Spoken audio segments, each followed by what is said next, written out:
सतत परिश्रमशील रहने के लिए प्रेरित करती है, क्योंकि ध्येय के लिए सब स्वयंसेवक है। शुद्ध सात्विक प्रेम का संबंध है, लेकिन वो मोह का संबंध नहीं है, ये व्यक्तिगत प्रेम नहीं है, एक ध्येय के पथिक है। और ध्येय बहुत भव्य है। हमारे पुराने कार्यकर्ता थे दादाराव परमार्थ, अब नहीं रहे। उनको अंग्रेजी में ही बोलने की आदत पड़ी, पहले से दक्षिण भारत में काम किया तो उनकी मातृभाषा मराठी थी, हिंदी भी अच्छा जानते थे, लेकिन शुरू होते थे और 2 लाइनों के बाद अंग्रेजी शुरू होता था। तो उन्होंने एक बार संघ के कार्य का वर्णन एक लाइन में ऐसे किया कि RSS is evolution of life mission of Hindu nation. स्वयंसेवक जानता है हिंदू राष्ट्र के जीवन कार्य का विकास हम कर रहे हैं अपने राष्ट्र में। So what is the life mission of Hindu nation? तो हमारा हिंदुस्तान जो है उसका प्रयोजन ही है विश्व कल्याण। जैसा मैंने कहा, राष्ट्र नेशन नहीं, हमारे यहां नेशन स्टेट होता है, हमारा स्टेट के बावजूद बना राष्ट्र है। क्योंकि जैसा मैंने कहा कि विकास के क्रम में खोजते खोजते दुनिया ने अंदर खोजना बंद कर दिया, भारत ने चालू रखा। बहुत प्राचीन समय की बात है, हिस्ट्री के पहले है। और खोजते खोजते उनको अंदर एक तत्व मिल गया जो सबको जोड़ता है, सब स्तरों पर जोड़ने वाला चौथा तत्व। शरीर मन बुद्धि सब जानते हैं, लेकिन उनको जोड़ने वाला क्या है? व्यक्ति है, समूह है, सृष्टि है। व्यक्ति है, मानवता है, सृष्टि है। जोड़ने वाला क्या है? वो चौथा तत्व।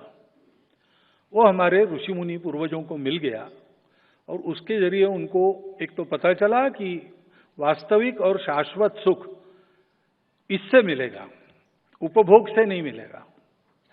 उपभोग इंद्रिया करती है, देह नश्वर है, वो समाप्त हो जाता है।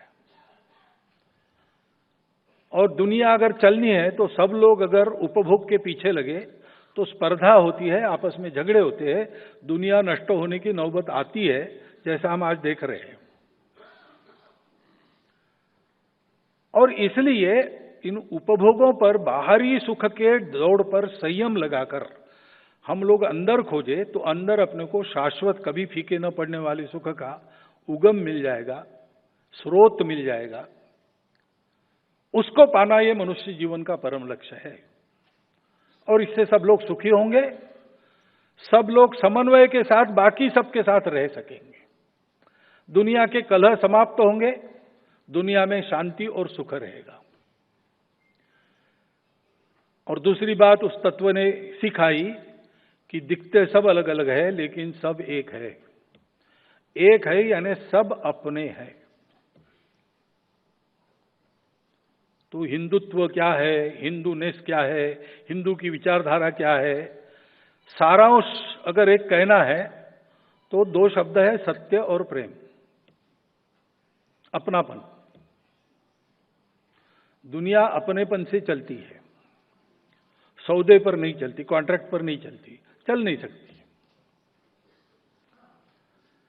उस अपनेपन को सिखाना सारी दुनिया को, ये उन्होंने तय किया।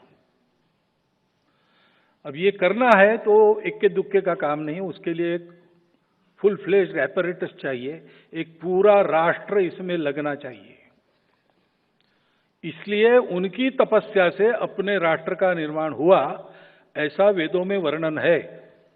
भद्रम इच्छन्त ऋषय स्वरविदः, विश्व कल्याण की इच्छा रखने वाले, सृष्टि के रहस्य को जानने वाले ऋषियों ने तपो दीक्षाम उपसे दुरग्रे, दुर्धर तप की दीक्षा धारण करके तप किया, ततो उससे राष्ट्रम बलम ओजश्च जातम, हमारे राष्ट्र का, हमारे बल का, हमारे ओज का निर्माण हो।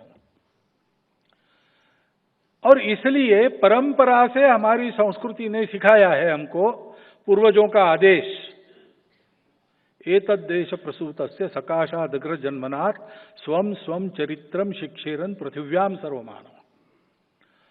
प्राचीन देश होने के नाते बड़े भाई जैसा इस देश के लोग ऐसा जीवन जिए कि दुनिया का प्रत्येक व्यक्ति आए और जीवन की विद्या भारत के लोगों से सीखे।